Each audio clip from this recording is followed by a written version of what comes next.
I'd like to talk with you about the day after birth. In my opinion, it is the day after the birth of a child that tends to be the time period when a biological parent changes their mind, if they are going to change their mind. At one point I did some retrospective viewing of cases and noticed that in the vast majority of situations that had a change of heart on the part of the biological parents, it was because their extended family came in at the last minute and said, "We'll help you raise the child, don't worry, come on home, we'll support you."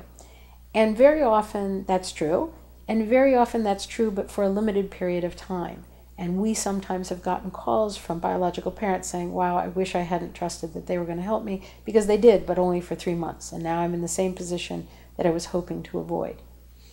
So as part of expectant parent counseling, we ask wherever possible that the expectant parent draw in those significant figures in their life whose opinions matter to them and whose opinions might influence how they feel at the last minute.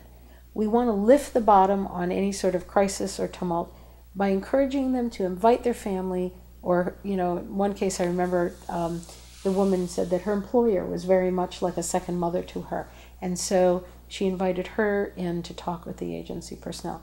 And then what we do when they're there is we say, it's really important for you to be really honest with the expectant mother about what you can provide by way of assistance and help, over what period of time, and what assistance and help you can't provide. This will give her the authentic information she needs to make a discerning and careful decision about whether or not to make an adoption plan for her child. So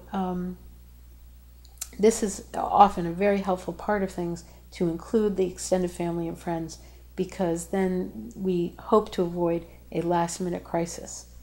We also encourage expectant parents to think about parenting, even if they feel as though they're 100% sure that they do not want to parent. We say sometimes people change their mind right after the baby's born. You can't always predict whether that's going to happen, and we would like very much for you to have a plan in place for childcare and assistance and food and WIC and so forth, food stamps, so that if you change your mind and decide to parent, you're not suddenly in a very awkward and uncomfortable situation.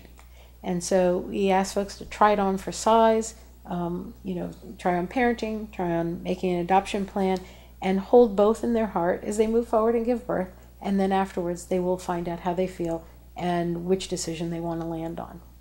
So in general, we try to do a very balanced approach with expectant parents, in the hopes that a very balanced approach will allow them to decide what is the right path for them.